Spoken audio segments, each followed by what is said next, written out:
एक चित्रा नामक रानी थी।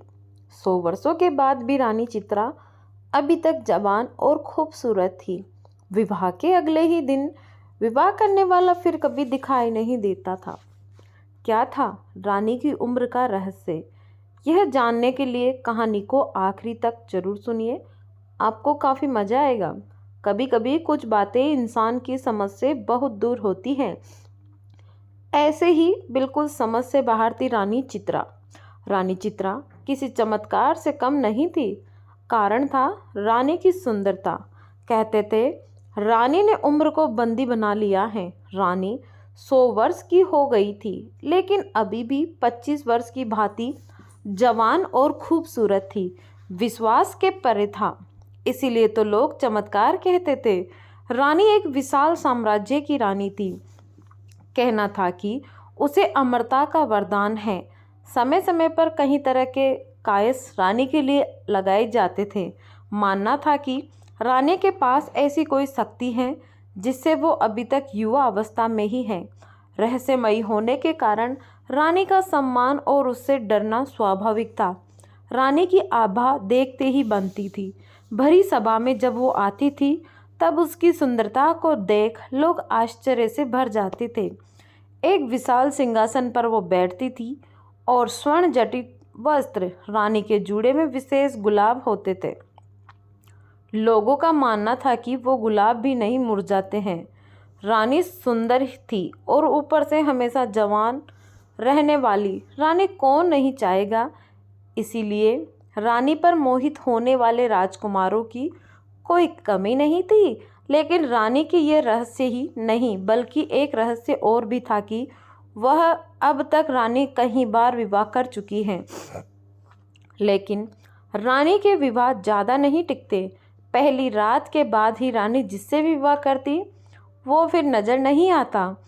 एक रहस्य से भरी रानी और रानी की इतनी रहस्यमयी बातें पता होने के बाद भी रानी के ऊपर मिटने वालों की कमी नहीं थी। एक अजीब सम्मोहन था जो सबको उसकी ओर खींचता था। जिज्ञासावश ही कहीं रानी का होना चाहते थे कि आखिर रानी के पास ऐसा क्या है जिससे वो 100 वर्षों बाद भी अभी तक ज्यों की त्यों बनी हुई है। पड़ोसी राज्य का एक युवा राजकुमार अब रानी पर मोहित हो गया। रानी को प्रस्ताव दिया कि वो उससे विवाह करना चाहता है। राजकुमार बड़ा बहादुर था। कई दिनों के बाद उसने यह निर्णय किया था। रानी को मिलने को वो सभा में आया। रानी ने कहा कि मुझसे विवाह क्यों करना चाहते हो? राजकुमार ने बोला, ना करने की एक वजह आप बता दीजिए। हमेशा युवा और इतना रहस्य, इसे मैं अपनाना चाहता हूँ। रानी ने कहा कि क्या तुम्हें पता है, बड़ी बड़ी बातें करने वाले मर्द पहली रात ही राजमहल छोड़कर भाग जाते हैं। राजकुमार बोला कि वो भागने वालों में से नहीं है। रानी बोली, हमने ये दावे पहले भी सुने हैं, लेकिन जिस आश्चर्य को देखने वो आते हैं उसे देखने के बाद किसी को दिखाई नहीं देते। कई दिनों तक रानी ने उसे समझाने की कोशिश की, लेकिन राजकुमार अड़िग रहा। रानी ने कहा कि हमने तुम्हें बहुत समझा दिया।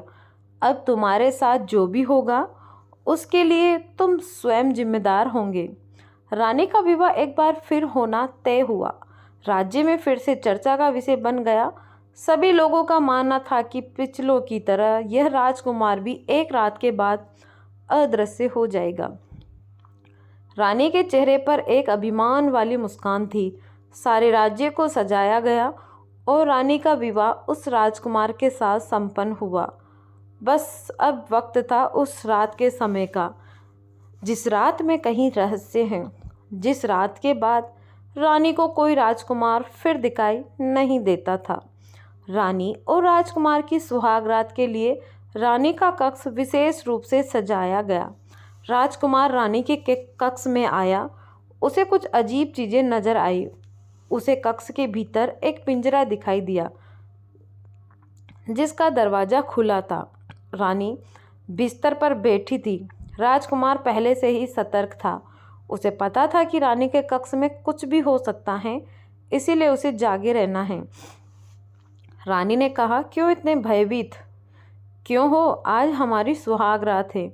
रानी खड़ी होकर राजकुमार के पास आ गई। रानी उसे पिंजरे के मुंह के पास ले आई। रानी ने अब राजकुमार की आंखों में देखना शुरू किया। राजकुमार रानी की सुंदरता पर मोहित हो गया, उसकी बड़ी बड़ी आंखों में खो गया। राजकुमार ने रानी के बाल खोलना चाहे, उसके जूड़े को हाथ लगाया और उसमें लगे गुलाब के फूलों को निकालना चाहा। रानी डर गई और तुरंत ही राजकुमार का हाथ पकड़ लिया।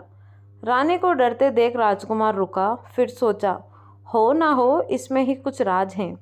उसे पता चल गया था कि इन फूलों में कुछ रहस्य हैं। रानी के मना करने पर वो उस समय रुक गया, लेकिन उसके मन में यही था कि अब उसे इन फूलों को निकालना है। राजकुमार ने रानी को थोड़ी देर सहलाया, फिर एकदम से उसके गुलाब को जूड़े से निकाल दिया। रानी जोर से चिल्लाई, कहा था ना उसे मत छूना। एक गुलाब निकलते ही रानी कुछ वर्ष अधिक आयु की हो गई। रानी अब गुस्से से लाल हो गई। राजकुमार बोला, अच्छा तो यह है तुम्हारी आयु का रहस्य। अभी एक गुलाब निकाला है, अगर पूरे गुलाब को निकाल दिया जाए तो तुम पूरी वृद्ध हो जाओगी। राजकुमार बोला, मैं तुम्हारा पति हूँ, मुझे अभी भी तुम बता सकती हो आखिर ये गुलाब क्या हैं और तुम्हें कहाँ से प्राप्त हुए हैं। रानी डरी और राजकुमार के पास आई, बोली कि अगर तुम मुझे यह गुलाब दे दो तो मैं तुम्हें सच बता दूंगी। राजकुमार ने गुलाब दिया और रानी ने गुलाब लेते ही राजकुमार को पिंजरे के अंदर धक्का मारा। पिंजरे में भीतर जाते ही राजकुमार एक गुलाब का फूल बन गया और रानी फिर जोर से हंसते हुए बोली, ले देख ले, तेरे जैसे कितने मेरे गुलाब बनाकर अपने जूड़े में लगा लिए और उनकी आयु भी मुझे मिलने में से अभी तक मैं जवान हूँ। रानी ने पिंजरे से गुलाब उठाया और अपने जूड़े में लगा लिया। ये पिंजरा है रानी की आयु का रहस्य। रानी फिर सुबह सभा में गई और इस बार फिर राजकुमार रात के बाद दिखाई नहीं दिया, लेकिन रानी के जूड़े में एक फूल और जुड़ गया। दोस्तों, धन्यवाद।